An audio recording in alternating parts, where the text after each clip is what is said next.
Business Technology Toshiba Studios. This is Sactown Sports 1140.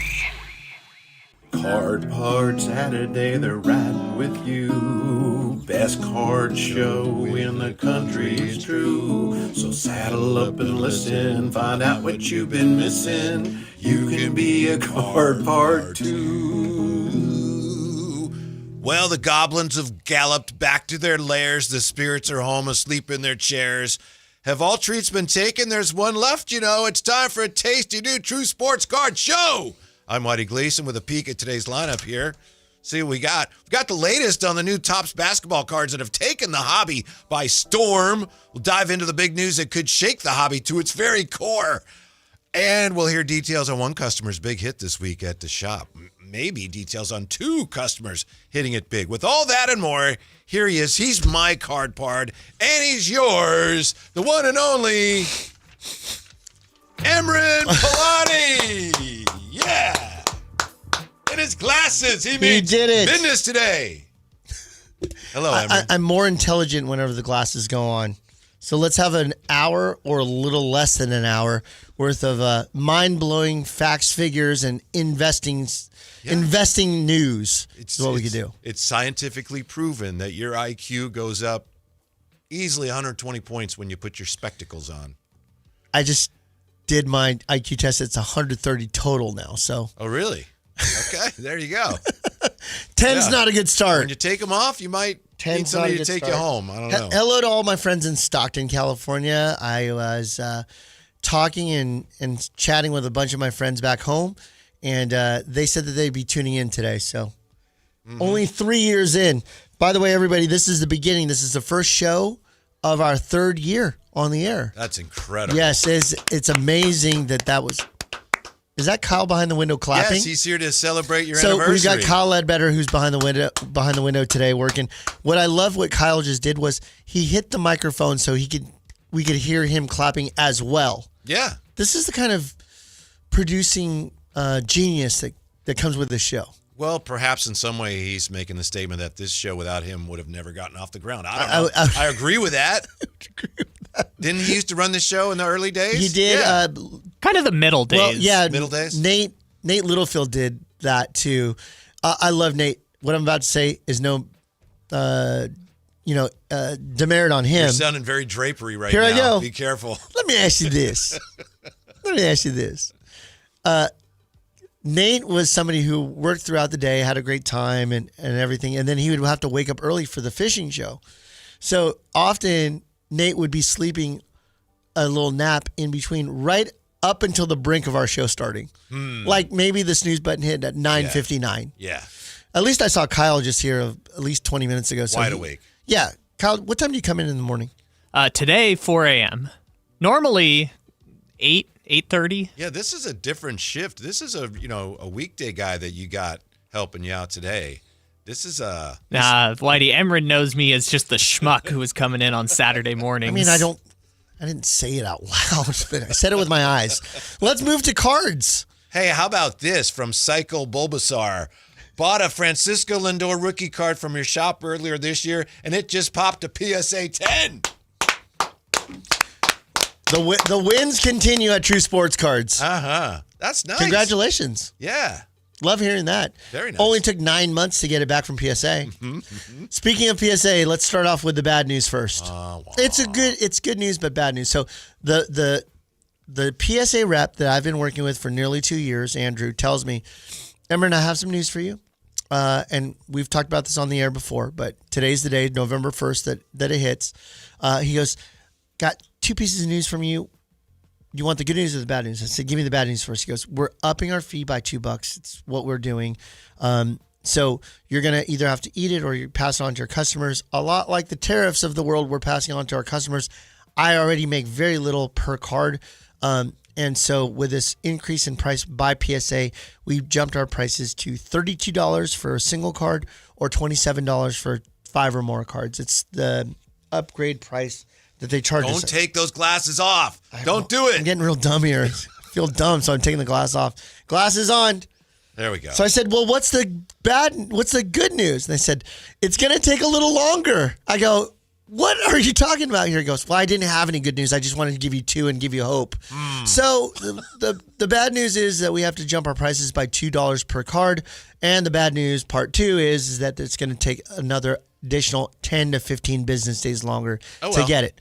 So I have customers that have come to me and says, Emran, this sucks. What can we do? I said, nothing. You cannot do anything. I shot the terrorist. However, ultimately, it comes down to the wallets, right? When a company feels a boycott, whether it's, a late night host coming back on air or a company making a decision of changing the way that they sell a product, when the customers' pocketbooks change and don't want to spend, it changes the thought process of the company of how they do things. And as long as all of you, listeners and others, podcast listeners, live listeners, say, I'm going to send it to PSA no matter what, they can dictate the rules. It's when you, the customers, change your mind and say, we want to send a CGC or Beckett or SGC or whatever it is because we've had enough. That's when things change. But until that happens. Know, Emran, is when are you going to start your own grading company? We're all thinking it. Kyle's thinking it. Thinking what? Peg Junk, McCalcium. We're all wondering, when is Emran going to start his own grading company? ICG? I don't know what you call it. Emran Card Grading? Yeah. Never. Okay, all right. Well, it's that hard takes care of that. It's hard to. Oh, God, I got it. I got an old switcheroo the other day. Somebody said to me, "This is not the card I sent in. Somebody made a switch." I said the card is number 2 of 10. It's numbered on the card 2 of 10. It's back as a 2 of 10. It's the same card. No, I think they double printed this. I said, you think we did a switcheroo? You think I made a number 2 of 10 Derek Lively unlicensed Topps autograph card? You think I did that and switched it around? If anybody would do it, it'd be me. Yeah. Yeah. Probably not. They were unhappy with the grade, I take it? You think? You think? If it was a PSA 10, they would have been like, I knew it. I knew it. I knew it. Came back a PSA 7. Oh, that is disappointing. Well, doesn't justify accusing you of the old Derek Lively fraud, unlicensed. but it is disappointing. So, anyways, that's what happened. We did have some. So that's the PSA news. We did have some cool stuff happen this week. We'll talk about it. Wouldn't that be a great aspect of a card reality show though? Is it's kind of like Antiques Roadshow where the people brought the card in and you follow the process and then months later they come back in. All right, we're going to show you the cards, and they don't know what the grade is, and you get to see them and see the reaction it's a live. 6. Oh. Or when it's a 10. Get ready to be disappointed. Yeah, that would be something. 9 months to find out this. Yes. There's a viral video of a lady that it was an extreme home makeover. A couple got their den or something redone, and the host was so excited to show it. Here you go. Take off your blindfolds. And the lady's like, what the hell is this? It sucks. So angry, didn't hide it even a little bit. That's kind of the grade reveal show at True Sports Cards. Yes. Maybe we'll file that. Hey, you know what? People love watching train wrecks, so it'd be fun. And sometimes it'd be like, oh yeah, this card's really old, and I know, and you really didn't protect it as well. I know. You got a 10. Oh! Everybody, it's so exciting. Yeah. And then the letdowns and, oh, God, that'd be good. Kyle, you know how things work. Just make it happen. Let's just do it. We'll start recording it tomorrow. On it. But I apologize. I interrupted you. I think you were talking about some big things that have happened in store, and I think they're related to the brand new 25-26 Topps basketball that just came out. Okay, before I start talking about our successes that we've seen in the store, let's talk about your successes. Yesterday, you came in the shop. I did. You got some products. You bought Topps baseball, the Advent calendar. Which is a lot of fun. It's awesome, right? Yeah. For those of you that don't know what the Advent calendar is, it's a big box that normally is given. I think you're supposed to open it December 1 through the 24th. Yeah. That's what my wife said. And I said, nope. We're opening the nope. right now. That's not how Halloween an Advent calendar. night. Yeah, that's not how an Advent calendar works. I said, you're right. That's how we're doing it. But that's not how it works for me. You also got a Topps holiday box. Yeah, a the little mega box. Those are fun. And then you got a blaster box. I got of Topps flagship basketball. My daughter is a big baseball fan, and her husband, my son-in-law Darren, is a big basketball fan. So I wanted some basketball products. So anyway, I bought one blaster. First Topps basketball product I've gotten. You know, it's been that siren song I've been hearing. No, I'm not gonna get it. I'm not gonna get it. All right, I got it. So I got it at Emeren's store, and opened it last night. And from a blaster, got a couple of Maxime Reynaud rookie cards. I don't know what he's about to say. We did not talk about this Right. He asked me, and I said, well, I'll tell you on the show. I really think this is cool. Got a rookie auto. Ooh, out of a blaster? Yeah. It's already a success. Of Derek Queen. Oh, yes. And Dairy Queen. Yeah. I was trying to price it today, and I couldn't find a comp. Too early. No, it's an on-card. Wow. So there aren't many of them out there. So from a blaster. Is it numbered? No, it is not. That's okay. I don't think so. Derek, for a blaster, it's like, hello. That's a guy that the New Orleans Pelicans have put a lot of stock into. Yes. This is where they traded the unprotected pick to move up 10 spots. Right. And I think that's where the Hawks had said, wait, are you sure? Are you sure you want to do this? Yeah. When the team receiving the draft capital goes, did you do this right? You probably should step back and go, wait a minute, why are they asking this question? Maybe we did screw up. They moved up 10 spots to get Derek Queen, who played for Maryland, I think. Uh-huh. Yeah, Maryland. Great player. I don't know how he's playing so far this year. He's averaging about 8 a game. He's had a couple good games as a rookie. It feels very duplicatable of a Zion.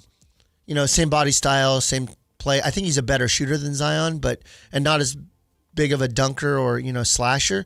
But similar player, similar position, if I'm not mistaken. Small forward, power forward, a little undersized. I think he plays more, Zion plays everywhere. Right. I think he's more of a big, but yeah. And by the way, to your point, right now, if the draft were held now, the second and third pick in the draft would be picks that the Pelicans used to have and don't anymore. And we thought the Kings were screwed up. Pelicans are like the opposite of what they say now. Like, you should get as many chances at the board as you can. The Pelicans were like, we want one shot, and it's Derek Queen. Yeah, and that would be the second pick in the draft if it were held right now. My friend Jamie Bly, who's been on our show before, has told me he watches Maryland, and he says this guy's really good. We'll see. But this draft, speaking of Topps. But anyway, thank flagship. you. I was very pleased. No, that's great. Donovan's the one which box do you want? And I kind of pointed. He said, "Oh, here you go." So that's for a blaster, I was very happy with that. That's very great. Yeah. Did you get anything good out of the Advent or the holiday box? Really interesting stuff. I got some nothing that I think would be incredibly valuable. Got some nice Otani nice list stuff. Yeah. So and it was just really interesting. There's a pack of 89 Topps baseball in there. No, a real pack? Yes. Wow. And the gum was hideous. I can tell you. I mean, it was brown, and it had stuff kind of flaking off of it. My daughter said, "Wow, what is?" I don't know if you're joking or not. I'm 100% serious. What was in the 89 pack? I got a Frank Tanana card. Oh, that's your guy. Yeah, and somebody else that was pretty good. Dave Winfield, maybe. Yeah, he's pretty good. Yeah, just Hall of Famer. But it was really a fun open, the whole thing. 89. Why would they have an 89 pack in there? I'm just trying to think if it's like usually they harken back to the old days based on an anniversary year, but 2025 89 would be. I'm guessing maybe if I bought another one from you, 40, that it 6 might years? be 87 or 91. I don't know. I'm just guessing. 36 years. What a weird. Anyways, I'm glad that you had fun. Congrats on the blaster hit. Yeah. Those are fairly rare. What I was made aware of when I went to the Topps Industry Conference back in April, they had talked about. They had said that they were going to eliminate as many sticker autos as possible. They wanted to go on card as best as they could. So that's exciting. Mm-hmm. And I'm guessing you had Derek Queen in his Pelicans jersey? Yes. Oh, that's awesome. Yeah. So then you figure that literally they printed it and he had to have signed it within the last 3 months. Right. So that's pretty cool. Yeah. So thank you. Anytime, also for those listeners, anytime that you have an on-card auto, PSA 10s or graded 10s are even more valuable because literally the person had to hold it, sign it. In a lot of cases, they're not as critical about having it in good condition. You see a lot of players in signings where you'll see them sliding the card across the table after they sign it.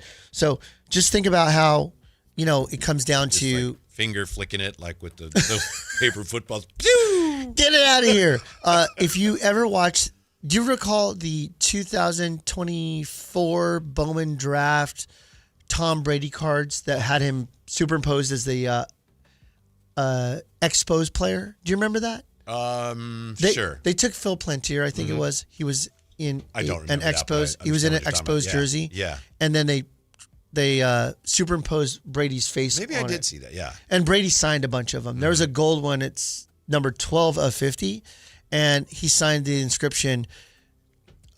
Football. I'll try. I guess I'll try football if this baseball thing doesn't work out. And then Tom Brady. I swear that's really what he did. And then he signs it. They do it on camera. He signs it and he slides it across the table, and you could just see the top right of it just get hooked on the tablecloth, and you're like, "Oh, you just messed that up." But that's the nature of an on-card autograph and how it is risky to try to get that. So when you see a PSA 10 on an on-card autograph, instantly, in my opinion, it has even more higher value than it would a card that has maybe a sticker auto that the guy just signed a bunch of stickers and then they stuck it on a card. Well, I was very happy with that, but I know that there were some bigger pulls in your store this week. So a couple things I want to make sure that we do. Please do this. Subscribe to our YouTube channel, which is True Sports Cards on YouTube. And then also our Instagram, which is True Sports Cards, one word. And we had a gentleman and his son come in, which is, again, one of my favorite things to see a parent and their kid or a parent and their niece or nephew. Just that adult and kid coming in open packs and boxes. It's why I opened the store. It reminds me of me and my dad as a kid, me and him going to the store. So they buy a box of Topps Flagship Hobby. They pull it off the shelf and I say, which one do you want? We always give them the option, which one do you want? If there's multiple boxes. He picks the one to the left in the back second. So he comes, I said, you going to open it here? You're going to take it home? Dad looks at son and goes, you want to open it here? He goes, yeah, let's do it. So they're opening the box. They're enjoying that. I'm working around the shop and I hear this, oh! And I go, what's that? So I walk over there and I look and I said, what'd you pull? The kid pulled a Cooper Flag autograph. Not just any autograph. The gold number to 50 autograph. Wow. So instantly we're all like, I go grab a one touch for him and make sure it's in great condition before we're jumping around and high-fiving each other. And this is on our Instagram. You can see it if you guys want to watch it. I go through it with the son and dad. And obviously it's so new that you have very little comps. So a subset version of this card, not this version, but a subset version, which is a lesser desirable version of it, number to 50, Cooper Flag autograph, recently sold on eBay for $3,000. So this card in particular is probably between $3,500 to $4,000, the way it sits right now, let alone getting it graded. So an exciting time. We love seeing that in the shop. From a hobby box, right? From a hobby box. Yeah. I absolutely love seeing that. I love seeing people win, especially at our store and live in person. So that was a great pull. Congrats to the young man and his father for that. And hobbies are one auto or relic? One auto or relic. Jumbos is what we have left at the moment, are one auto and one relic. But there's a lot of low number cards in there. There's a lot of other cool options. Here's the fun thing I can tell you about Topps Flagship of this year so far. The rookies are pretty good. Yeah. The rookies are playing. They're playing pretty well. Even some of the middle tier rookies. Nick had a good first game before he got his hamstring pulled. Maxime hasn't seen much action at all yet, but I think he'll see that as the rotations kind of get into place and the Kings figure that out. But you're looking at Dylan Harper. He's coming off the bench. He's averaging 15, 16 points a game. I mean, there was a conversation, I think it was on the air yesterday with you guys or somewhere else.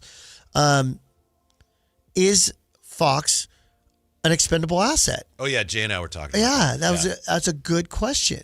I mean, if Dylan Harper's stepping up, Stephon Castle's doing what he's doing, Wemby's absolutely crushing it. Vassell, I think you brought up Vassell. Vassell's playing very well as well. And he says, I'm tired of losing. Yeah, if you think about this, it's like, wait a minute. Fox at $50 million a year, or Cassell, Dylan Harper at less than $8 million? We can run with this, and they are in the timeline. You described it, said he's not old by any means, but, Fox at 27 might line up better somewhere else and getting the Maybe. assets back to They've match. got some nice options potentially. Wemby's 21. Yeah. Wemby's 21, and he is now probably top 3 player in the league at this point. Yeah. I mean, And in terms of uniqueness, he's right up there with like Giannis. they were showing some stats of the absolute leaders in all times. So they went with LeBron for scoring, Curry for threes, Hakeem for blocks, and Karl Malone for rebounds. And through the first 150 games, and that doesn't mean a lot, but the measurement stick that we have now, first 150 games, Wemby is higher than all 4 of those league leaders, all-time leaders, through 150 games. More blocks than Olajuwon, more threes than Curry, as you go through this. And somebody said to me, well, Curry really kind of came on later on with the three-pointers. It's like, wait a minute. It's matching that first 150 games of their career. So whether Curry missed because of ankle injuries or, whatever, it's still measuring 150 games. That is an incredible statistic. Yeah, and it's actually contributing to their winning now, whereas before it was like, and it was probably because they didn't have empty calories the right type players around him. Yeah. But they're off to a 5-0 start for the first time in Spurs history. with all those championships. Yeah, that's incredible. I did want to say a couple more things about the Tops 25-26 basketball. The photography is great. Yeah. It's really Very nice. Stadium Club-esque. Yeah, it is. And I got a couple of Maxime Reynaud rookies yesterday, including I guess it's a foil 1981 style throwback. Yeah. Which Yeah, they're is really great. a nice card. But also, I wanted to mention every team has a team checklist, and for the Kings, it says, on the back, it's got the box for all the players, but on the front, it's showing them celebrating a win, and it says "Light the Beam," and that's a cool card. The Kings have a "Light the Beam" card. It happened once so far this year. I was there. Yeah. When Russell hit the button. Mm-hmm. Let's see if they have another one this year. That'd be great. Might be a while, but you never know. It's Tonight- basketball. tonight might be the night. Yeah. It's tough. Can we talk about the Kings? Sure. Okay. Let's talk about Jonathan Kuminga getting traded. Inside joke, everybody. That was a topic of conversation for nearly 11 months or whatever it was. He's now probably not that's going over. anywhere now. 91 days, Emran. He's pretty good. He's pretty good. Yeah. Maybe we should have pulled the trigger on him. And I'll give him credit. He's playing a lot better, and he's playing more Warrior style. And I know a lot of us had wondered, how did they botch this thing so badly? They might have actually ended up getting it right. I'm trying to think of a team that was like, nah, we're not going to trade you. And then that player flourished. I'm trying to think back. Maybe Kyle would be a good person to know that role. I know Kobe, as an example, was like, I'm just going to go play for the Clippers. And they were like, no, we're going to He wanted to go to the Bulls. Bulls. Oh, yeah. And they said it. They were smart. Mitch Kupchak said, all right, if you go to the Bulls, we're getting, I think at the time, believe it or not, it was like Luol Deng or somebody who at the time was really good. And Kobe's like, why would I go there if he's not going to be there? Yeah, you're And going to they're take away yeah, one. it's your choice. So they set it up. It's like, go ahead if you want, but we know you don't really want to do that. We're gonna raid the cupboard. Yeah. It's gonna be a bad team when you get there. Yeah. Yeah, that's kind of interesting. But I'm trying to think of like another. There was another guy. It might have been Joe Johnson or somebody that was like, just let me sign over there, and they're like, nope, we're gonna sign your restricted contract. Oh, it was Zach LaVine. Oh. It was Zach LaVine with the Bulls. Uh-huh. Zach had signed an offer sheet with the here. Kings. Yeah. And then they were like, nope, we're going to snag you. Sorry. And then he thrived at the Bulls. Mm-hmm. So, anyways, how do we feel about the Kings? I'm optimistic that they're going to end up through this rough patch and end up on the right path towards the, whatever you want to call it, rebuild, tank, I don't know, but they got to get younger, and the only way to do that is probably to lose a lot of games this year. Okay, listeners, listen carefully, lean into the radio right now. I am a massive Kings fan. I will always be. I've been since day one in Sacramento. I was at the first game ever in Sacramento with my dad, with my little baby blue starter jacket, my foam finger. I was there. I've been there. I've through thick and thin. Stop trying to tank. It has not worked ever for us. Even when it did work, we screwed it up by picking Bagley. Okay. Well, what else are you going to do then? Enjoy the damn game. Okay. I want to see us win. I can't, in good conscience, go to the game excited, wearing all my Kings gear, doing my thing, wearing my glasses so I can see the actual game on the floor, and go, I hope they lose today. Let's get one step closer to that number 4 pick.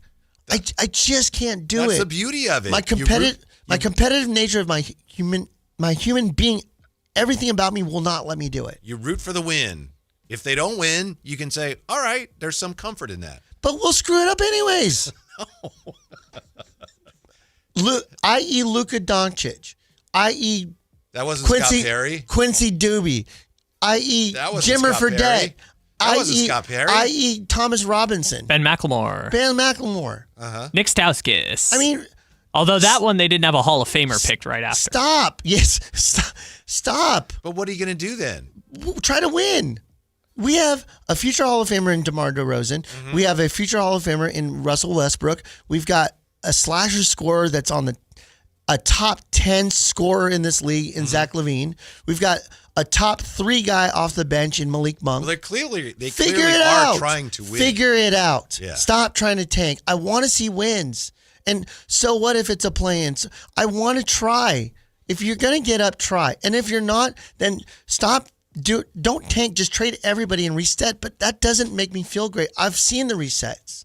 They're not great resets. Mm-hmm. Ultimately, you want to win a championship, right? We talked about this pre-air. 2018, that draft, that was the Luka draft, okay? The Phoenix Suns were first. Kings were second. Mm-hmm. Third, I think, was the Grizzlies. Fourth was the... Third was Atlanta traded. Traded. That was the Luka pick, right? Fourth was Triple J. Triple J, right.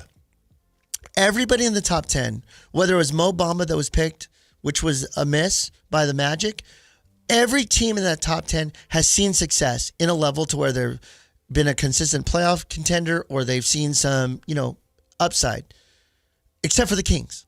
Okay? So we're 7 years in, we still haven't figured it out. But every other team in that draft, go right down the line, please. DeAndre Ayton 1 to the Suns. Marvin Bagley 2 to the Kings. Doncic 3 to Dallas. Jaren Jackson 4 to Memphis. Trae Young 5th to Atlanta. Mo Bamba 6 to Orlando. Wendell Carter Jr. 7th to Chicago. Colin Sexton to the Cavs 8th. Kevin Knox to the Knicks. Who was the GM in the Knicks at the time? Maybe it's better we don't talk about Scott Perry. Mikal Bridges he ended up with Phoenix, the 10th pick. Shea Gilgeous-Alexander, the 11th pick to the Clippers. And I think Porter was either 11 or 12. 12? I think 14. Miles Bridges 12. Yeah, Michael Porter Jr. was 14. And who's 13? Jerome Robinson. Who? Okay, so Dante DiVincenzo 17. Kevin Huerter was 19th. Josh Okogie 20. Grayson Allen 21. I mean, the point of I'm getting at is that when you name those top 10 teams, all of them have seen some level of somewhat sustained playoff, contention, except for the Kings. Okay, so it's pretty clear that we haven't figured it out, and somebody pulls the strings that might not be the GM. We'll leave it at that, and that person is still around. So I guess what I'm saying is I don't have faith in a reset. Okay, you want assets, you want good players. They are on your team. Figure it out. Fair enough, but how do you have faith in what they're doing? They almost beat the Jalen-less and Chet-less OKC Thunder. Mm-hmm. They almost beat them. Yeah. And 3 quarters of it, they played excellent basketball, meaning that they can do it. It's not like they sucked the first 3 quarters. It's that fourth quarter, no defense is what kicks their butt every single time. It's done it now 2 games in a row, 3 games in a row. We've seen it. We barely escaped the Utah game, but we won. Okay? So what I'm getting at is sustainable defense can make it happen, and this is affecting collectability in our market. Truly, when I see there's no way that we should have a brand new season and people come into my store and do not ask about Kings cards, and it's happening right now. Hey, do you have any of this? Do you have any of that? I don't get any of that. It's because Neek's hurt, right? Wouldn't there be a little bit of demand for him? There's only one Neek card out there, right? I mean, not one singular card, but I mean in the sense of like one brand. Yeah. It's top flagship. Yeah. As more products come out, there'll be more Neek cards out there. But at this point, nobody's asking for Kings cards. And that is a damn shame considering that we're a week and a half into the season. of a brand new season, and we're in Sacramento, and they're not asking about cards. I buy into the theory that you might have to go through that for a year or two to get to a point where you're getting better draft picks where everybody's, oh, did you see who they got with the third pick or the second pick? I think that's a more reliable path out of where they are right now. As somebody who goes to a lot of games, and I'm going to the November 7th game to go see OKC, I have an extra ticket. I would love for you to go with me. You can't just nod. We'll discuss it later. The guy goes, you never invite me. Be out. Yeah, I think we can swing that. Yeah. Like, do you accept, Whitey? Yes. Will you take this rose? I'm the bachelor that can't give a rose away. Hey, Jay, you want to go with me to the game? Nah, man, I'm cool. What are you doing? Nothing but not going to the game with you. All right. I'm picking roses. Thanks, Jay. Yeah. So last time you offered me a ticket to the game, sit with me. Whoosh. That sucker was gone before I could accept. Well, I hey, mean, are you going to the game, Emron? Did you want me to go to the game? I'll call you back in 20 minutes. Crickets. No, I called you from the game. Hey, you can't make it. I did call you on the way to the A's game one time. I was driving there, and I would go, hey, do you want to come to the A's game with me? It's great seats, and you said? No. Because it was like we hadn't discussed it or anything. It was very nice. We have to discuss things about me inviting you to a game? Well, no, but when we do discuss it, and then I call to follow up, and I get, I'll call you in 20 minutes, and then I don't get the call. It's a little lesson learned on your part, except when I call you. Yes. I call you for two reasons. What the hell are we going to talk about on the show today? And do you want to go to a game? Those are the only two reasons I call you. Mm-hmm. Even when you're sick, I don't call you. I don't care about that Friday. stuff. You want to do it? Yeah. Is it Friday? The 7th? Yeah. Oh, I can't go. All right, so let's continue on. Kings cards not in demand just yet, but I will tell you though there has been some renewed interest in people asking about Russell Westbrook. I think that this is a hardworking blue collar community in a lot of cases here in Sacramento, and they love the lunch pail workers. And even at 30 something, late 30s.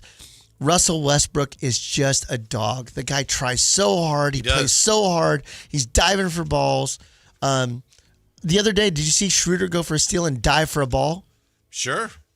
It sounds like you missed that. Like literally was guarding a guy and just leaped for the ball. I'll never forget it. I watched the game. Yeah, I think I saw you would it. remember it if you were attending a game once in a while and accept a ticket every once in a while. Mm-hmm. No, I think our community, our team, our fandom loves the dogs that will just go out there and try so hard. And Russell's one of those guys. And when you see some successes, when he's hitting 4 of 8 from the corner threes, presumably a guy that got him, has trouble shooting and now hoping some of that rubs off on everybody else. His straightaways, little rough. He sells them a little short, but his corner threes have been great. And watching a future Hall of Famer, it reminds me of when Vince Carter was playing with us. It's like this guy's, first ballot Hall of Famer, and we get to watch him live. Vince didn't put up numbers like Russ put up now. Yeah, Vince was clearly, and he knew it. He didn't had no pretense. And I don't think he was trying to get on the court that often. Yeah, he just wanted to be a mentor. He was doing great. Vince is a very good. The Kings just have they have too many guys that need a lot of shots to be effective. Too many guys. You guys on Drive Guys yesterday went through the gauntlet that they're about to go through. Yeah, and Troy Perry is in the YouTube chateau saying this brutal stretch is coming up. There's a possibility that they are going to be, as Troy is mentioning in the chat, that they're going to potentially be 5-16 after the first 21 games, based on probability of players either out, because Keegan's going to be out, I think, through the first 20 games. I think Neek could be back. Neek is, I think, upgraded to questionable for tonight. Yeah. We just got the new injury report. He is available. Look at that. Thank you, Let's Kyle. see what happens. Yeah. Let's see what happens. Anyways. By the way, Emron, just for reference, because I have it here for later. At Denver, Golden State, OKC, Minnesota, Denver, Atlanta, at Minnesota, at San Antonio, at Oklahoma City, at Memphis, at Denver, home against the Timberwolves. Let me just say something. I'm a diabetic type 2. I'm on Ozempic, and the first day that I shoot my Ozempic, I feel sick to my stomach. I just felt that right now. I think I just took a shot of Ozempic. I was wondering where we were going there. It doesn't matter where we're going. I will say whatever I want on this Of course microphone. you will. Yeah. And I just got a Ozempic belly right there because of what he just described. Oh no. Ozempic. Oh no. Ozempic, and 20. and 20. That's not necessary. Ozempic, we're looking for a sponsor for the show. Please, we'd love to be coming from the Ozempic studio here at 1140. I would just say that this is a place where I think at the end of the 20th game we just need to make a decision. What are we doing here? I feel like now you're coming around. I'm not coming around to a tank. I'm coming around to a strategic play on what we do for this team. Okay. Having a direction. The direction at the beginning of the season was get all these guys into camp who didn't have the chance to mesh and meld together last year because they were doing everything on the fly. Doug wasn't a coach for the entire year. Now you got an off season. You've got a chance for the guys to mesh. Okay. They had the off season. They had everybody with the exception of Russell in camp. It's just not working. I wouldn't say blow it up. Let's change the thought process. Is Domas going to still be the centerpiece of this team? If he is, let's build around him. We now know his weaknesses and his strengths. It was Fugazi. It was not real. His 3-point shooting percentage is not real. Okay, that was a anomaly year when he shot nearly 40%. He can't shoot threes. We just need to get past that already. He can shoot them. They just don't always go in. That's last usually couple part of of years it. he's been, I think, near or over 40, but this year he's I'd say try to up his volume. He doesn't seem comfortable with it. We have a caller, by the way. Did you want to talk to Jason here? Or Let's do it. Yeah. Do I want to talk to you? What am I? You put me on air like that? No, no, Jason. Hang up on him. To 1140. Hey, Jason, you're on with the card guy and Whitey. What's up? Hey, I got a question. I was wondering, first question is, how often has new product from Topps or whoever is going to come out? Is it going to be a lot longer than Panini did it? And the next question is, I'm not too familiar with the new, Topps, their line of products, and I'm just trying to get a sense of equivalent to like a Panini, Immaculate, and like National Treasure. If you can tell me, do they have any products related to that in the future? So when it comes out, I know what I'm trying to find. So, where you're going to allocate your money, right? Yeah. Like, how am I going to save some of this stuff? Great question. So the first question, is he still on, or we let him go? Yeah, we let him go. Okay. Thank you, Jason. Thank you, Jason. Great questions. First of all, he had asked about. Refresh me on the first question because I remember the second one. He wanted to know how frequently Topps going to roll out new product. Unknown at this time. I would say that Topps is excited to bring out a lot of their retro products that they had in the past. Some of their key products that they had were like Topps Chrome, which is always, one of those that really hit. There were some other ones that they tried, like Matrix, as an example. That was the 3-card panel, similar to 80-81 Topps. They did that. That was LeBron's rookie year. They had Matrix. They had other core products like, I would say that you're going to look at some products potentially similar to Topps baseball products. So you may have things like Update. You may. Yeah. I don't know. I didn't look at that. I'll do a little research. We'll talk more about it next. They'll probably show. still have things like Topps Finest, which has been unlicensed. They'll continue with that. It'll Absolutely. Just be So look for duplicatable versions of what they did last year, but licensed. Topps Midnight was a real hit. Great looking cards, a little thicker with some acetate to it. Mm-hmm. And that's really high end, right? I would say. I guess I would say what high end means. We were selling them on our shelf at I think $225 a box, I think is what it was. Okay, but for like 7 cards, yeah, okay. And there was like 2 autos and 2 mem or something like that. Of course, everything licensed is going to be a little bit more expensive. When you have Topps flagship hobby boxes at $229 on our shelf right now, we sold out of them, by the way. So I got to go get more, but I don't know if it's going to stay at that price. We have jumbo at $445.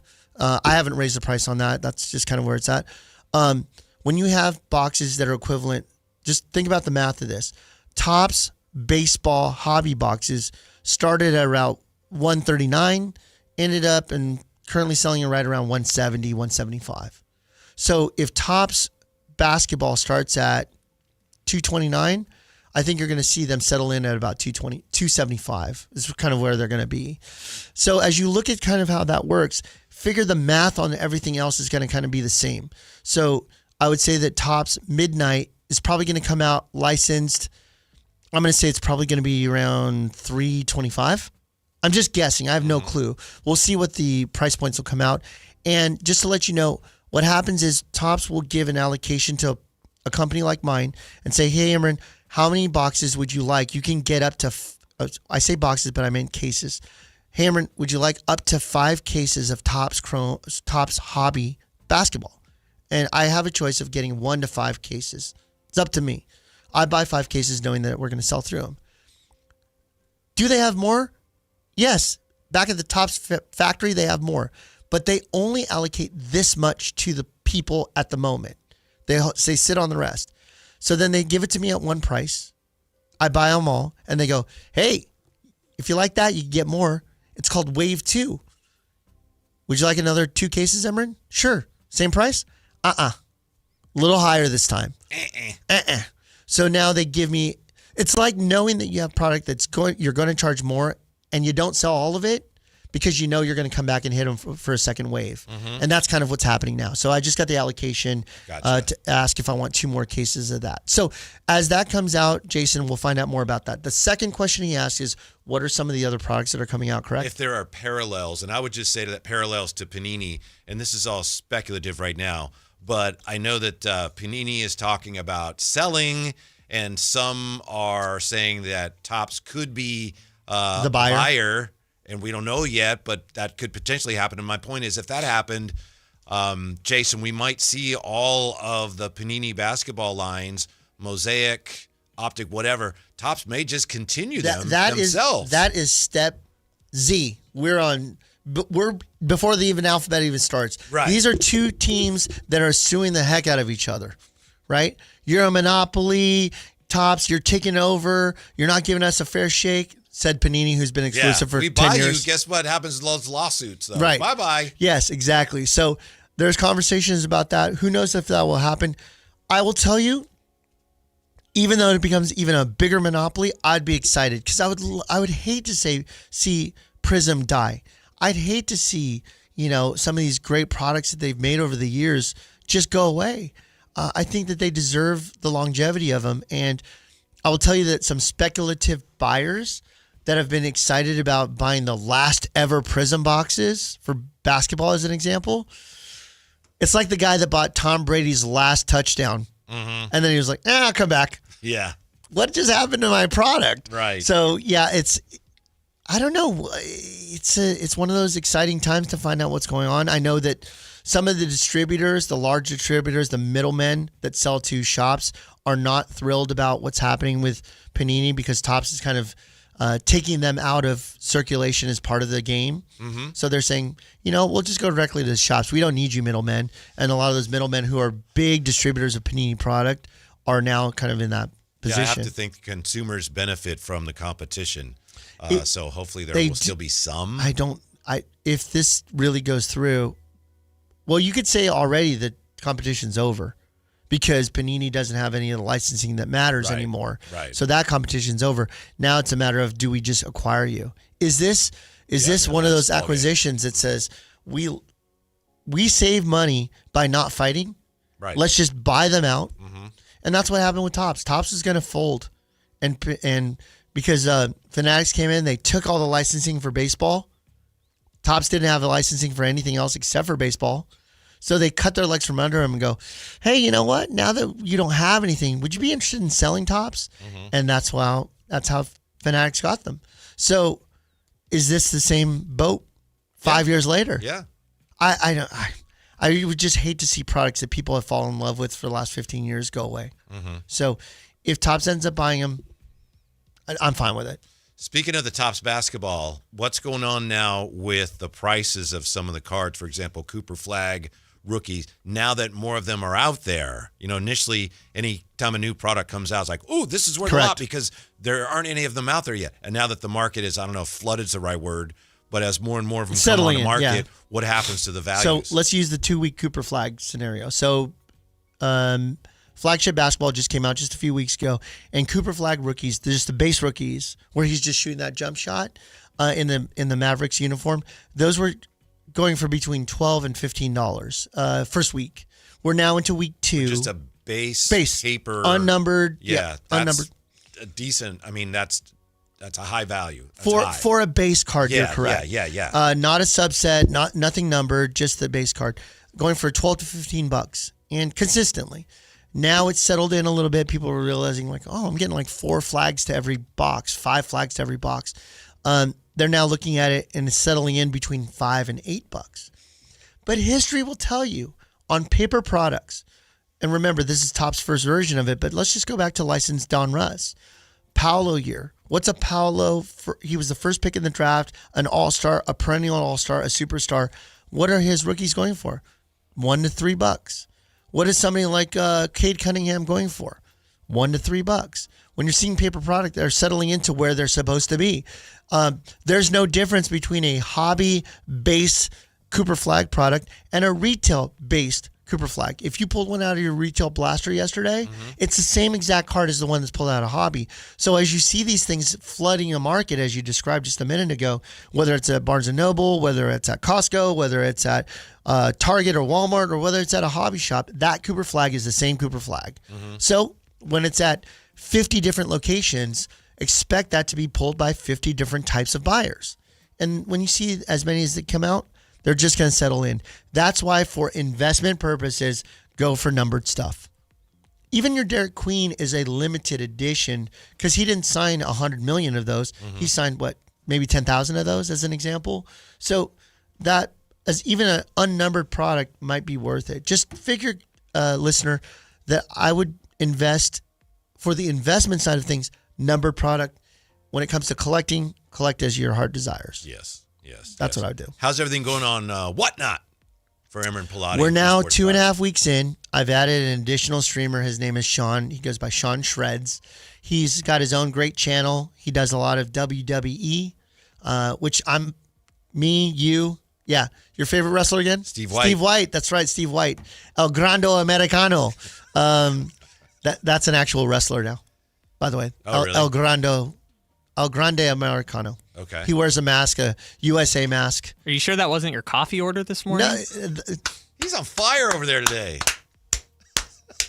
Anthony, you've been replaced. No, we love Anthony. He's what is Anthony doing, by the way? It's a great question. I don't know. He's not here. Enjoying some well-deserved time off. He's probably going to a game without me. Yeah. I offered him tickets, and then he said no. And then I was like, I better call Whitey. Fine. But then you offered Fine, him I'm going to say someone no else. anyways. Yeah. Thanks. What a great show so far. The Whatnot. Whatnot. Yeah. It's doing well. We added Sean. So Sean's going to be running permanently on Tuesdays and Thursdays. He runs sudden death modern auctions, which means 15 seconds, no stoppage. Whoa. Yep. We blow through like 400 auctions in like 2 hours. Just bang, bang, bang, bang, bang. And then I run on Mondays at 9 a.m. And then I'm going to do 2 themed shows. Isn't Monday at 9 a.m. like probably the worst time of the whole week? We did, I won't say how much, but we did nearly 360 auctions I did in about 3 hours. Okay. Fast. But my best show, my most fun show was 1990s basketball that I did on a Thursday night. And that's likely going to happen moving forward. That's prime time. Oh, it was so fun because I was doing cards of Jordan. I ran 100 Jordan cards.